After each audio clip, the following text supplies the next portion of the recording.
Hello, Health Hub community. Welcome to Facebook Live for today.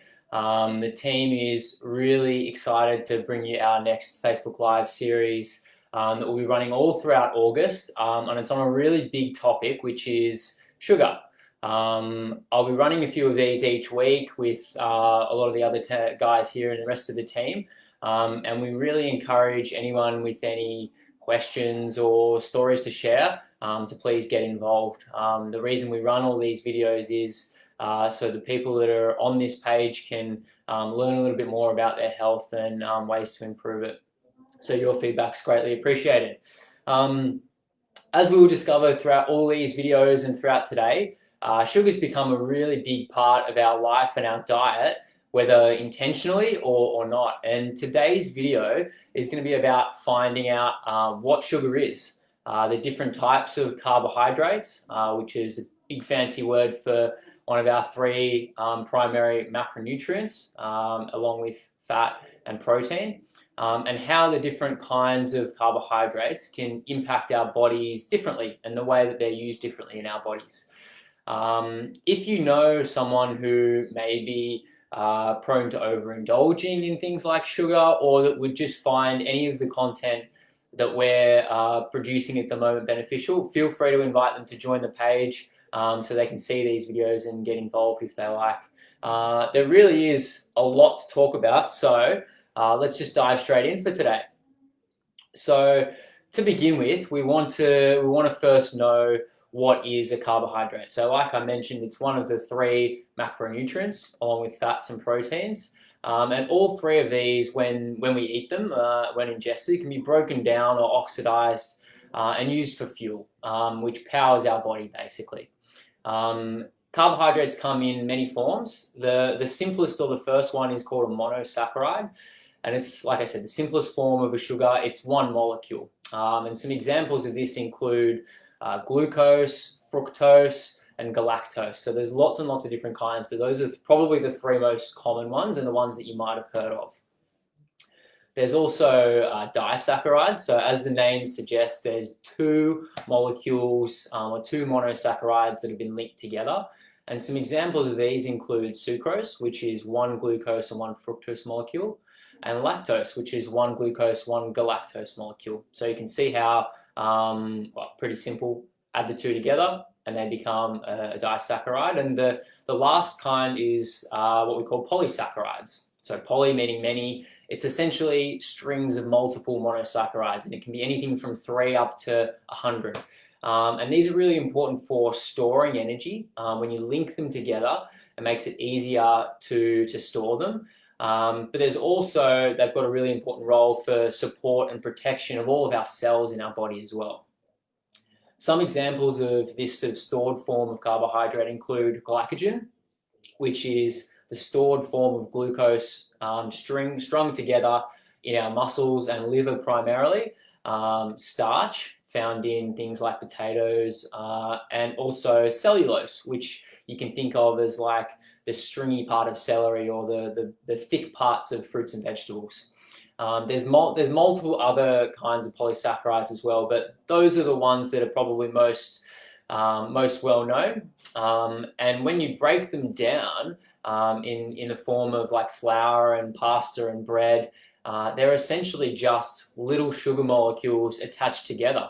And when your body does break them down, it treats them as such. So keep this in mind for the rest of today and also for future videos as well, because I think that's a bit of a something that a lot of people get confused about often is, oh, should I have this bread, whole grain bread, that's pretty good for me, right? And the answer is, well, it's just not that simple as a yes or no. It's also important to note that you might have heard of things like essential fatty acids, essential amino acids, which is protein, but there's actually no such thing as an essential carbohydrate. You can actually get by with eating 0 carbohydrates in your diet. So the body is exceptionally efficient at using what it's got, fats and proteins, to create the energy that we need to go about our daily lives and function as human beings. So no such thing as an essential carbohydrate, despite what many people might think. So our the next topic to focus on, I'm going to break down a couple of the different kinds of sugars because they are different and they impact the body quite differently as well. And the first one I want to talk about is glucose. It's probably the most well-known or most, I guess, common form of sugar in our body. It's a simple carbohydrate, it's a monosaccharide, and it's a 6-carbon molecule, which you don't really need to know, but it does make a bit of a differing point to some of the other ones. When we ingest or eat something with carbohydrates and with glucose, it passes through our stomach where all our food is further broken down, and it's absorbed through our small intestines into the bloodstream. From here, there's a few options of what can happen. So we can immediately use that glucose as fuel for our tissues like our muscle and our brain as well as all the other organs around the body. Most, if not all, of the body's tissues can use glucose as a fuel source. And when we're doing high intensity exercise, for example, this is the preferred source because our body can break it down really quickly and use it really quickly for energy. The other option is we can convert it and transport it by the liver as glycogen, which is what I spoke about before. It's a polysaccharide. It's multiple forms of glucose strung together. And we can store this around the body. So we can store the glycogen in the liver and we can store the glycogen in the muscles as well. And then say we're out for a run or out for a walk and we don't have the constant stream of glucose coming in. Obviously, when you exercise, you're not eating the whole time. Our body starts to then break down this glycogen, separate it into its single glucose molecules, and then we can use it for energy to power our bodies, essentially. When blood glucose levels rise, so for example, after you eat a meal containing glucose, so any kind of carbohydrate is going to bring your blood sugar levels up a little bit. The brain senses this change in the raise in blood sugar levels, and it stimulates the pancreas, which is an organ around your midsection, to produce a hormone called insulin. Some of you might have heard of insulin before, and insulin has lots of roles in the body, which we're going to touch on in later presentations later this week. But essentially what happens at this first port of call is it signals your tissues, so your muscles and your organs, to take the glucose out of the blood. I won't get too deep into the physiology of how this happens, but it is important to know that too much glucose in the blood is toxic. And I'm talking really, really high levels. So if we were to just keep eating and keep eating and keep eating and insulin wasn't produced, your blood sugar levels would just keep going up and up. And the body really doesn't like this. And it goes, whether it comes to blood sugar levels or blood pressure or just core temperature, your body loves keeping things in balance. And the way that it balances out this state called homeostasis is with hormones. So insulin is produced, and what it does is, brings the blood sugar levels back down a little bit. We know that chronically elevated blood sugar levels, blood glucose levels, is one of the signs of, say, for example, type 2 diabetes, which we're definitely going to cover in later videos on this topic because it is a pretty important part of health that glucose and sugar in particular is a factor in. I think the main points to take away from glucose, particularly in how it pertains to health and the body, is that if you bring in glucose to your body, it's going to cause a blood glucose level rise.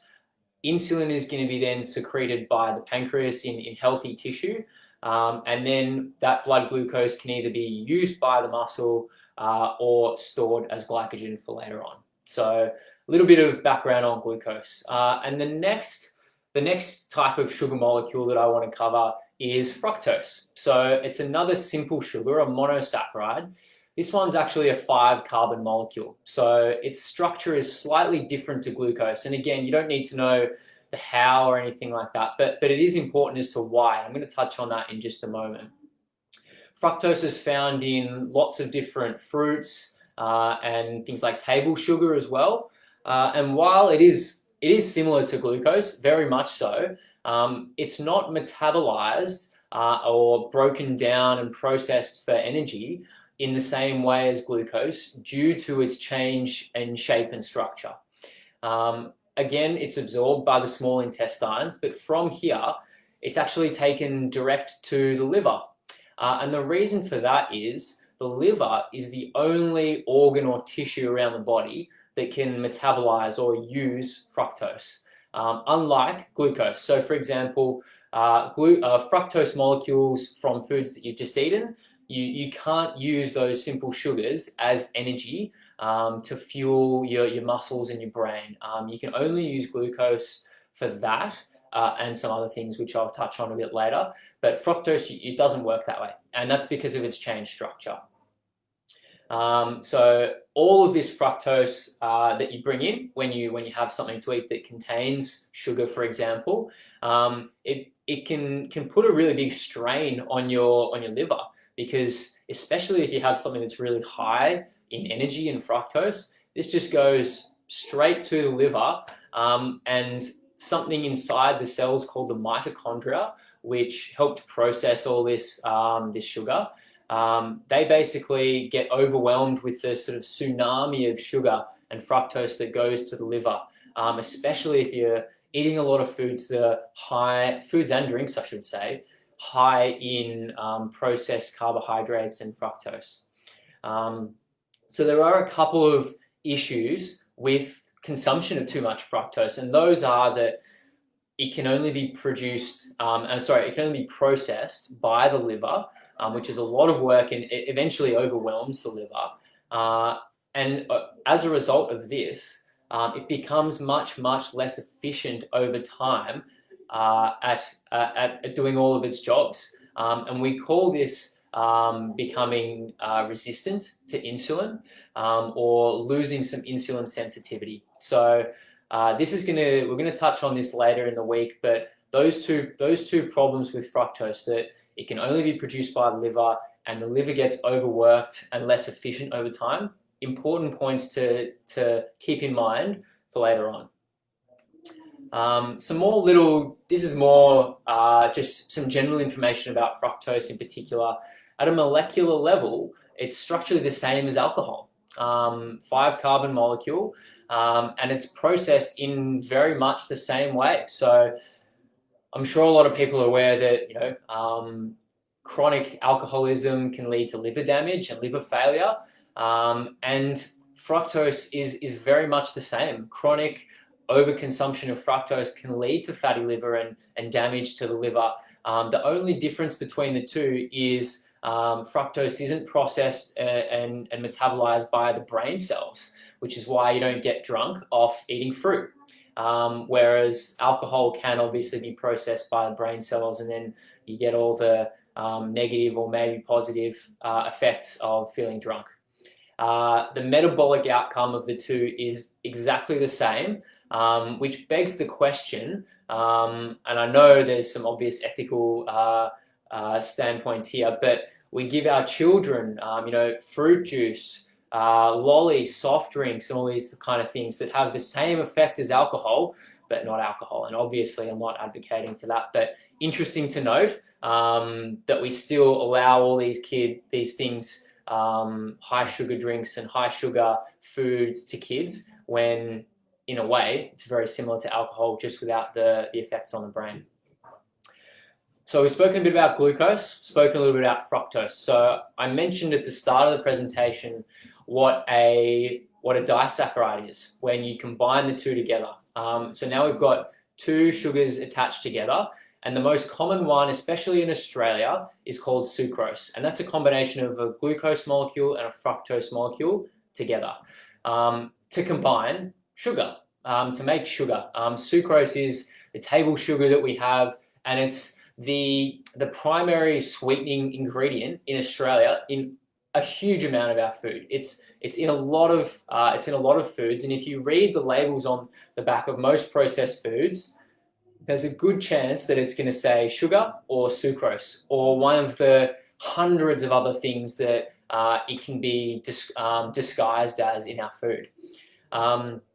The combination of the two, the glucose and the fructose, can have a twofold effect on the body. So now we've got the two different parts of the same sugar that we're ingesting. We know that the glucose that we've had is going to see an increase in our blood glucose levels and therefore a rise in the hormone insulin, which we'll, like I said, touch on later in the week about what that does a little bit more. So we've got blood glucose levels going up when we eat sugar, and the increased amount of fructose puts a huge strain on our liver and can lead to insulin resistance as well.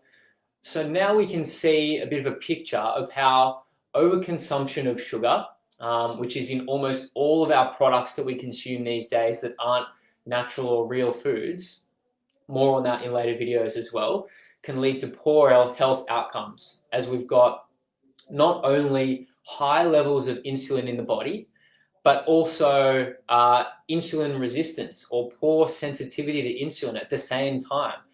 And this is where we can start to see some really detrimental metabolic health consequences on the path towards things like type 2 diabetes. But as I'm going to touch on next week in a lot of the presentations, these two factors, high levels of insulin called hyperinsulinemia, or insulin resistance, particularly at the liver, they're almost the core of most chronic disease we see in society today. So type 2 diabetes, cancer is impacted by it, heart conditions and cardiovascular disease, Alzheimer's and brain conditions, mental health, a huge range of other topics as well. So next week we're going to touch on that, but now we can sort of start to see a picture of how high levels of sugar in our diet through fructose and glucose can negatively impact our health. That's all the new content that I wanted to cover for today, but I hope you can take away a little bit about this, about what the different types of sugars are and how our body processes them differently, and starting to get a bit of an idea about how and the why having too much sugar in our diet can negatively affect our health. And not only too much sugar, but too much carbohydrate as well. Remember, when we break down the carbohydrates, there's still glucose molecules that are processed the same way as other sugars are. I'm going to expand on all these topics down the track over the course of the next month. We've got quite a bit of content planned for everyone, and I know that I would say 100% of people watching can take this information on board and use it to positively have an impact on their health. I know it's probably went quite deep into the biology of what's happening today. And if you've got any questions about any of these, please get in touch and let us know, because the reason that we do all these videos is for you guys to learn and get better health outcomes. And I know we're going to be covering a lot in later videos as well, but if you've got any questions, please feel free to comment below or get in touch with us via email or here in the clinic. Fingers crossed we'll be open later in the week. And I look forward to seeing you guys again at the same time this Wednesday afternoon. And we're going to be talking a little bit more about insulin and how other different hormones and other sort of concepts as well can impact our body. So thanks for tuning in today, and I hope you all have a great afternoon.